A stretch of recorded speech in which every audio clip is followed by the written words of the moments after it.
Let's take a look at this one where we have two problems and we're looking to see are they both correct? Are they both incorrect?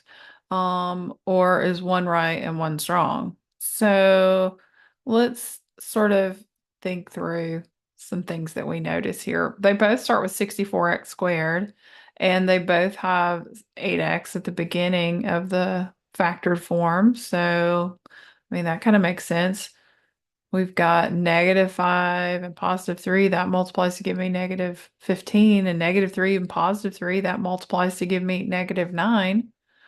So, there is a pattern to one of these. One of these is considered a pattern that should be recognizable, especially as you head into Algebra 2 and pre-cal and so on. But let's look at why one pattern works and one just doesn't. I'm gonna remove those little lines there and let's just distribute here. Let's take the proposed answer and let's distribute and multiply through, see what we get. 64x squared and 24x and -5 times 8, that's -40x. And we know that's -15. Okay. So combine like terms, I've got 64x squared, 24 minus 40 is like 40 minus 24, which is what, 16? And it's negative. Yep. Okay.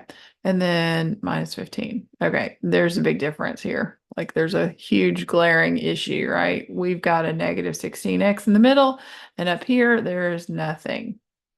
So this can't be the right answer. Well, let's see if the other one's right or if it's also wrong.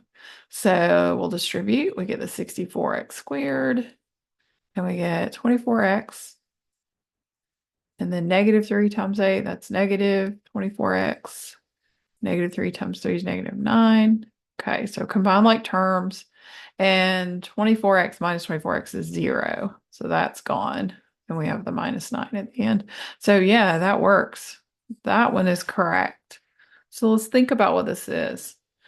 The second example is what's called the difference of two squares. And think about why that is. Well, 64 is a perfect square. 8 times 8 is 64. X times x is x squared.